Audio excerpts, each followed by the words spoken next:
fiscally responsible, financial geniuses, monetary magicians. These are things people say about drivers who switch their car insurance to Progressive and save hundreds. Because Progressive offers discounts for paying in full, owning a home, and more. Plus, you can count on their great customer service to help when you need it, so your dollar goes a long way. Visit Progressive.com to see if you could save on car insurance. Progressive Casualty Insurance Company and Affiliates. Potential savings will vary. Not available in all states or situations.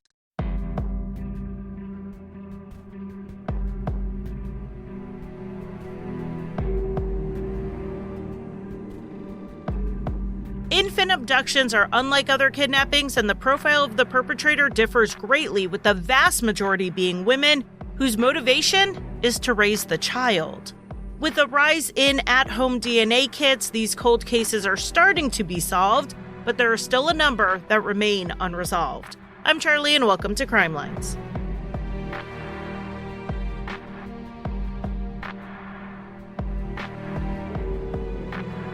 Hello and welcome to this episode of the 12 Days of Crimelines. This is case number 11, so we will have one more missing persons case this month, and then in February we will be back to our usual mix of topics. This episode came out of a single case recommendation. Kelly suggested the abduction of Matthew Crocker to me, which is a pretty short case, but then it led me to look into other missing infant cases, and this episode is the result of that rabbit hole. According to the National Center for Missing and Exploited Children, from 1964 until January of 2025, there have been 345 infant abductions in the United States. Infant here is being defined as any child under 6 months old. NCMEC does track these cases, and they found that 140 babies were taken from healthcare facilities, 152 were abducted from the home, and the rest were taken from other locations like a park. Of those missing infants, only 16 remain missing as of January 2025. NCMEC analyzed these cases to help with prevention. I mean, if you have 140 babies taken from hospitals and medical centers, you can look at what contributed to that. And now we know why labor and delivery units are secured floors. NCMEC has also developed a profile of the typical infant abductor, particularly when we are talking about non-family members. And we are going to talk about that in this episode as we cover 3 of these cases. I will leave all of the contact information for the investigating agencies in these cases in the show notes, but with all 3 of them, you can always call NCMEC at 1-800-THE-LOST, and they will get your information where it needs to go. But let's go ahead and start with the case that began my rabbit hole research into this topic, and we are going to first talk about Matthew Wade Crocker, who was born on February 12, 1983. According to the Times record, Matthew was the 4th baby, and his closest sibling was just about a year older than him. Matthew's father was in jail, so his mother, Mary, had her hands full raising these 4 kids on her own. When Matthew was almost 4 months old, over the weekend of June 4th, 1983, Mary met a woman named Kathy Johnson. Kathy had recently met and started dating a friend of Mary's named Kirby. Kathy was not from the area. Matthew and his family lived outside Fort Smith, Arkansas, and all the reports say that she was in town because of the rodeo.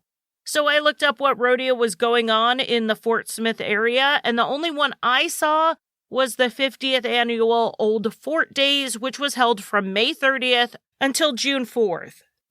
There were rodeo organized events that you would expect, but then also some other carnival-like attractions. And it's not entirely sure who specifically Kathy was working for that would have had her at the rodeo, or if it was possible she was just there to enjoy the weekend. There are some reports that she was involved in a snake show, which my brain went right to thinking about religious snake handling, and that might be because I spend more time thinking about religious practices than I do thinking about petting zoos, which is actually closer to what they meant. This was a reptile show, and they believe the man who ran it was out of Kansas. but it's not clear in the reporting if she was working for him at Old Fort days or if she just had worked for him in the past. People who work the carnival and rodeo circuit in these types of attractions will often work for a variety of people and sign on for whatever work they can find that is going to a place they care to go. Mary was told by her friend Kirby that Kathy needed a place to stay in town, and that would make sense if she was there for the rodeo and the rodeo was over, but she wanted to stay in Fort Smith longer. The earliest reporting on the case indicates that Kirby was himself staying with Mary in her home just outside Fort Smith in Van Buren, which would make sense on why Mary and Kathy were then in talks for Kathy to stay there as well. The deal was that Kathy would stay with Mary and the kids for about a week in exchange for help with babysitting. So this was going to be a pretty full house for the week. We have Mary, her 4 kids, Kirby, and now his girlfriend Kathy staying in a relatively small home. A few days after Kathy started staying there, on the night of Thursday, June 9th, 1983, Mary hosted a party. It is not clear who else was there, but alcohol was involved, so there may have been some other people spending the night. Mary put the kids to bed, including putting Matthew, who was 4 months old, into the crib he shared with his older sister, who was just about a year older than him. Mary woke up at about 6:30 on Friday morning and she went to check on her kids, and she found her daughter in the crib, but Matthew wasn't there. She looked around the house, which wasn't big, so it didn't take long for her to realize who was missing. Matthew, Kathy, and Kirby's vehicle weren't there. Obviously, Mary called the police very quickly and they came out to the house.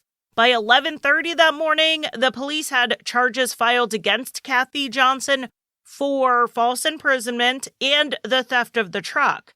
They wanted to get these charges in there quickly so they could pursue her as a fugitive. Mary and Kirby told the police everything they knew about Kathy Johnson, but we don't know how much of what she told them about herself was even true. Starting with her name, there were reports that she also sometimes went by the name Judy. Kathy presented herself as 26 years old, single, and with no living children. She told people she had 2 infants die at or shortly after birth, one when she was about 17, so maybe 1974, and the other in 1977. And she also told Mary she was hoping to one day adopt a child. And this is something that the NCMEC profile tells us about the type of person who abducts an infant, and that is that they are usually women of childbearing age who either talk about infertility issues or they reveal that they have lost a pregnancy or a newborn. As far as a description of Kathy, she said she was 26 years old in mid-1983, so she would have been born in 1956 or 57. We don't know if that is her real age, but it was close enough to her age that no one has said she looked remarkably older or younger than that. So she was probably born in the 1950s. The early reports on this case list her height as 5'8", but the Charlie Project reports that she was 5'4". She was a white woman with sandy blonde hair, and one of her front teeth was broken, so it was either decayed or chipped. I think the real key here are her identifiable characteristics, the whole scars, piercing, tattoos category, because Kathy had multiple significant scars and tattoos. She had a long scar on her back on one of her shoulder blades, like 6 or 7 inches long. She also had a puncture scar on her right thigh about 6 to 8 inches above the knee. As far as tattoos go, she had a name tattoo, a ribbon with the name Kathy, on her upper right arm. So if Kathy wasn't her name, Kathy was definitely someone important to her, like maybe her mom, maybe her infant who died. She also had a unicorn tattooed on her upper left arm and a green-yellow 4-pointed star with a sunburst on the left side of her chest. This tattoo has been described as very colorful, though I'm sure it has faded since 1983. With this many identifying characteristics, the only reason Kathy hasn't been identified is because this information has not gotten in front of the right person. Someone knows a woman with those very specific tattoos who suddenly had a baby in the early 1980s. I would really love a big national show like Dateline to take this on because this information needs to be broadcast as widely as possible. As far as the vehicle Kathy stole, it was a 1973 Chevy Vega, but it was found the day after Matthew's kidnapping.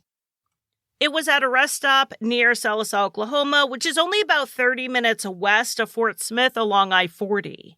So Kathy used the Vega to get out of town and then quickly abandoned it.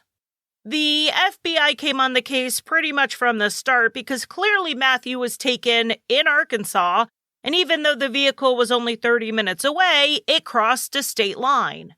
The investigation revealed that Kathy was at the rest stop looking for a ride, and they believe she took Matthew and hitchhiked to wherever she was headed, likely getting most of her rides from truck drivers. She was overheard in Oklahoma saying that she was trying to get to California. Now, California is a big place, but they specifically said they believed she may have traveled through Utah. Had Kathy been headed to Southern California, she likely would not have gone through Utah, and going from Oklahoma to California through Utah indicates Central or Northern California was her destination. Of course, they don't know that she was definitely going to California or if she made it there at all. It's just clear she was heading west from Arkansas. Another possible lead was the man who had the snake show out of maybe Kansas, who Kathy maybe worked for. However, he has not been identified, so that would be another possible avenue if they could figure out who he was. Matthew's family does believe that Matthew is alive and was raised by Kathy as her own son, and that is statistically likely based on the research from NCMEC. When young infants are abducted, it is often to raise the child as their own. There are not a lot of identifying features for Matthew as he was an infant when he went missing. He is a white male with brown hair and brown eyes. He would be 42 years old. The most identifiable feature was that he did have a concave chest. Surgery is sometimes done on this condition, sometimes out of necessity, sometimes for cosmetic reasons, and it is typically done during the teen years. If you know anything about the kidnapping of Matthew Crocker or the identity of Kathy Johnson, you can call the Van Buren Police at 479-474-1234.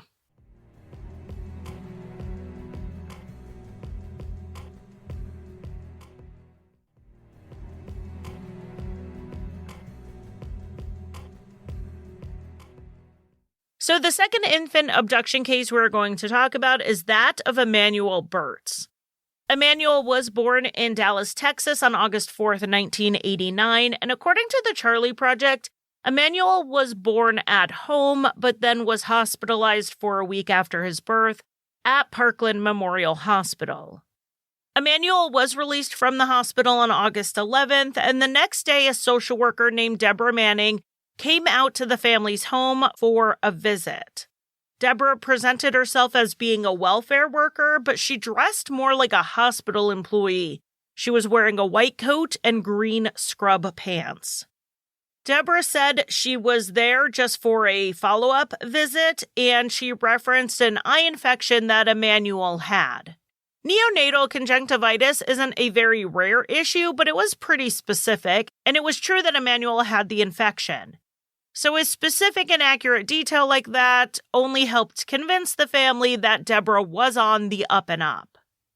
After this visit, which went fine, they didn't see or hear from Deborah again for a few weeks. On September 12th, she showed up at the house again and told Emmanuel's grandmother that she needed to get Emmanuel tested for HIV as there was a concern he was infected. Neither of Emmanuel's parents ever tested positive for HIV, but Emmanuel's grandmother did have some concerns about his health, just because she thought his mother may have used drugs during the pregnancy. If she was an intravenous drug user, I can see why HIV would be a concern.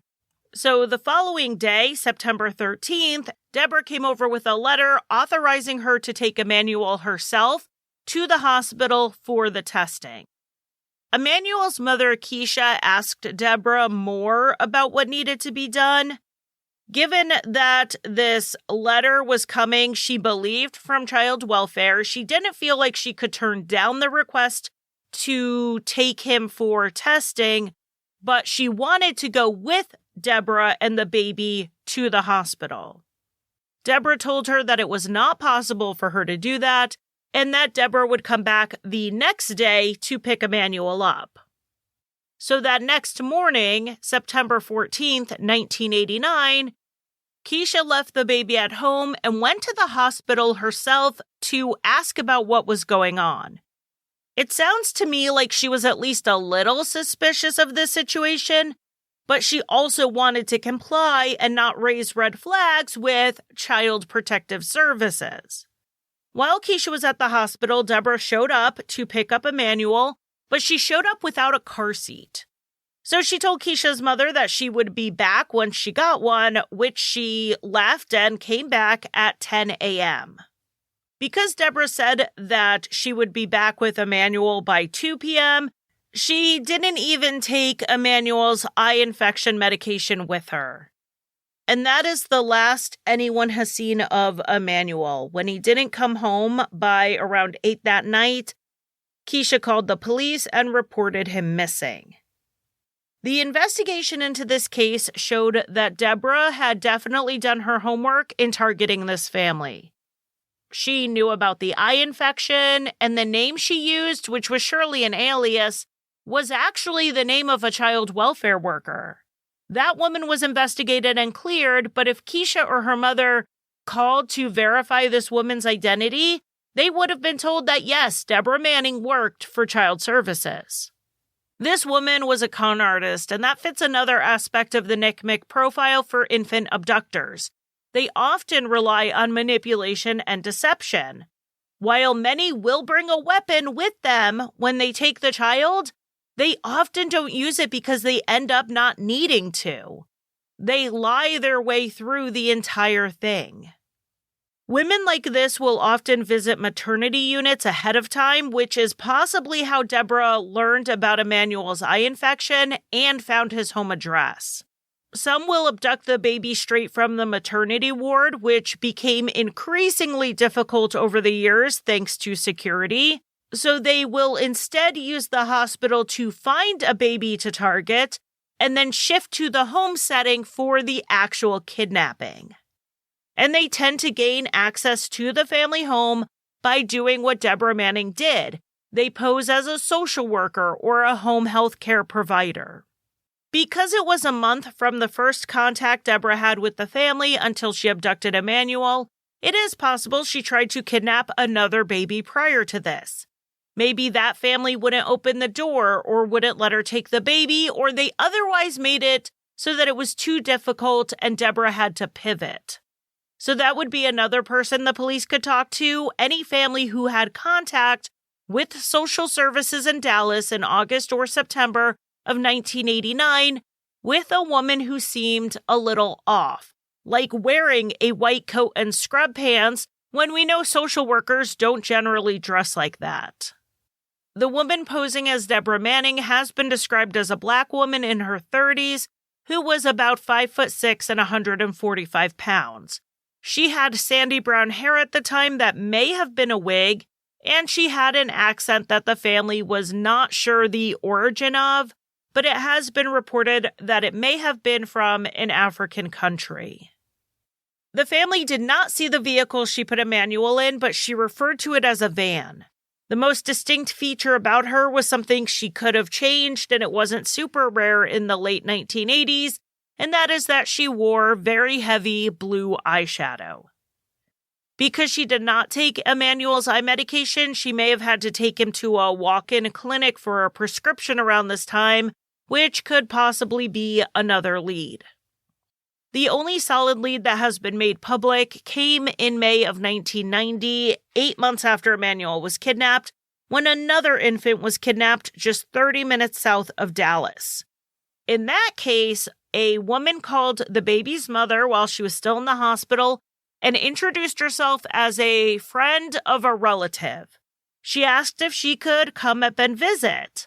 The mother, who was a young teen, said yes, and when she went to use the bathroom while the woman was there, the woman took the baby and left.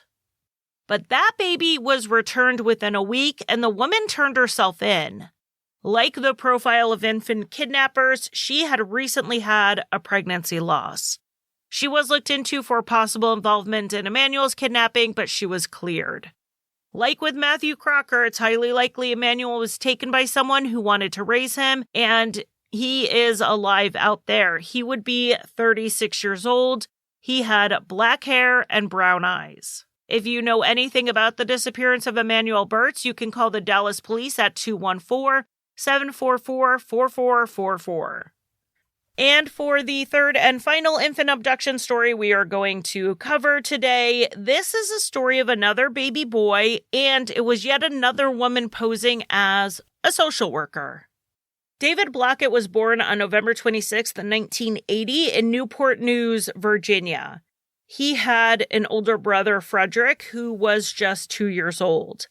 They lived with their mother, Vanessa, and she still lived at home with her mother.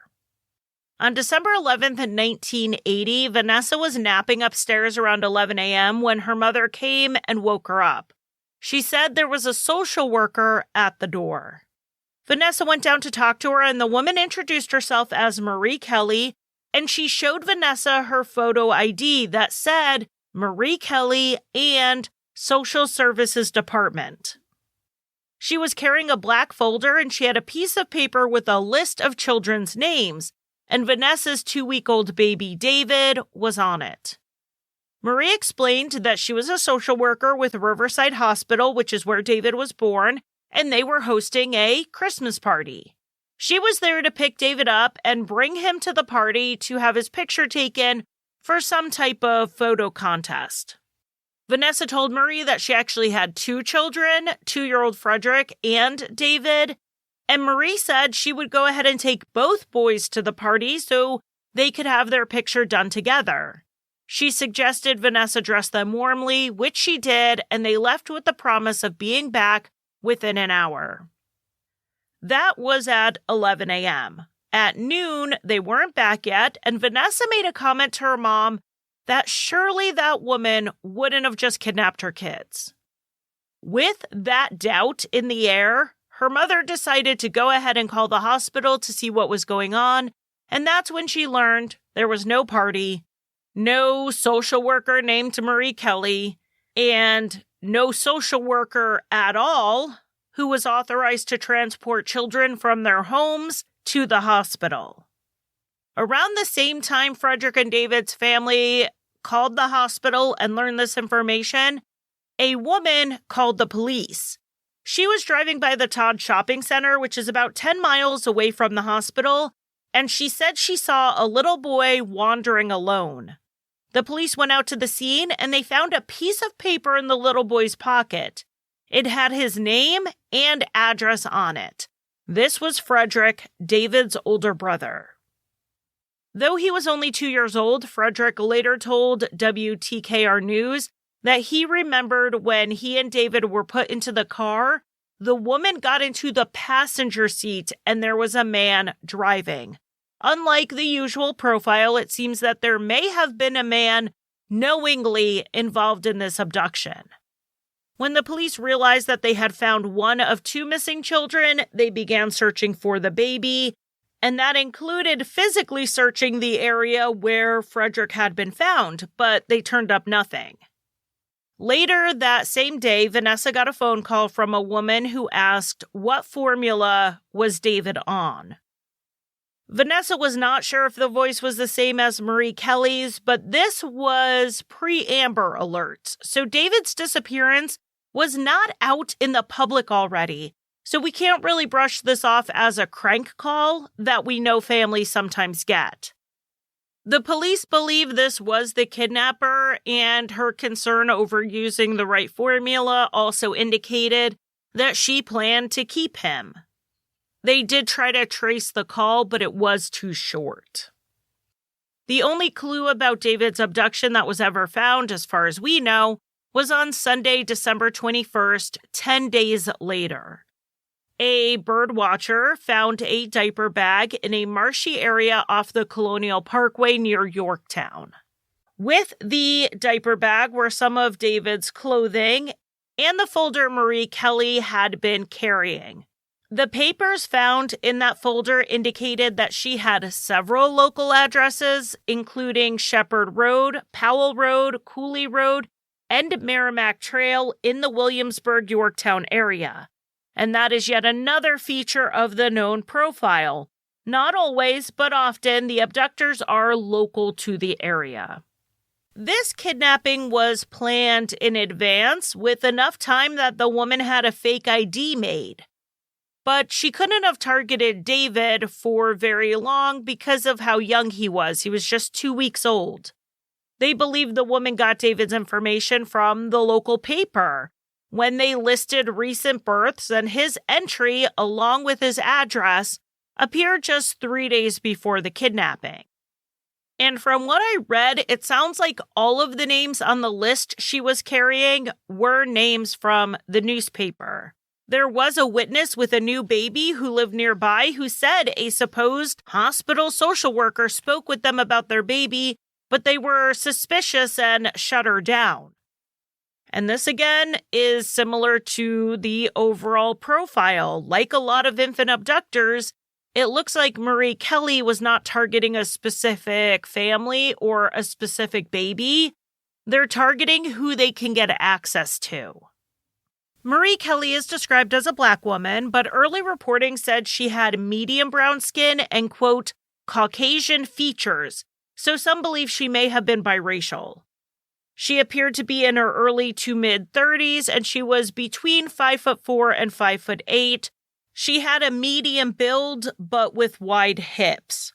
She was wearing a leather coat, boots, and gold jewelry, including a necklace, hoop earrings, and multiple rings on her right hand. At the time of the abduction, she had a mushroom-shaped, shoulder-length haircut. The case went cold and was forgotten by many, including, it appears, the police department, until a journalist with WTKR News Channel 3 started looking into it, and she actually got the case reopened in 2011. She is also the person who broke the news that Frederick and David were not the only children in this family to be kidnapped. In June of 2011, Frederick and Douglas's nephews, who were born to Vanessa's younger son, were abducted when they were just 5 and 6 years old. Their mother had taken them to the gas station where she worked one day when she had a shift, but no childcare. While working, a woman came in and said she was looking for a ride to get to North Carolina. The boy's mother said she would take her if this woman would watch the boys until she clocked out. The woman agreed, and the mother handed over her car keys so that this woman, who she did not know, could take the boys to the park. The woman, the boys, and the car all disappeared. They were found in Halifax, North Carolina, 11 hours later when the woman had run out of gas. She was charged with kidnapping, but she was found not guilty by reason of insanity, and it turned out she had a long history of mental illness. Stranger abductions are so rare that it is striking that this one family had 4 children kidnapped by 2 different strangers, and 3 of them came home. The only one still missing is David. Like the others, David was so young when he went missing that there are not a lot of distinguishing features.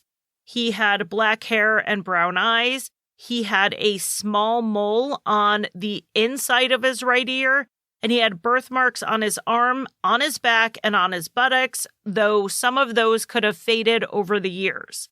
He is now 45 years old. One hope in David's case is that the police still have his clothing and the diaper bag that were found, and there may be things that can be DNA tested to help find his kidnapper. And in all of the cases, of course, genetic genealogy is always a hope. If these children, who are now adults, ever upload their DNA to an ancestry site, or if their children do, the hope is that they'll one day be found. A common theme in the interviews with the families 30 and 40 years later is that they want to know that they're okay. They don't want to disrupt anyone's lives at this point or cause more confusion or more pain, but they want to be able to hug their son, their brother, their uncle, and know that things turned out okay. If you have any information on the disappearances of Matthew Crocker, Emmanuel Birts, or David Blockett, you can call NCMEC at 1-800-THE-LOST or check the show notes for the direct numbers to the investigating agencies.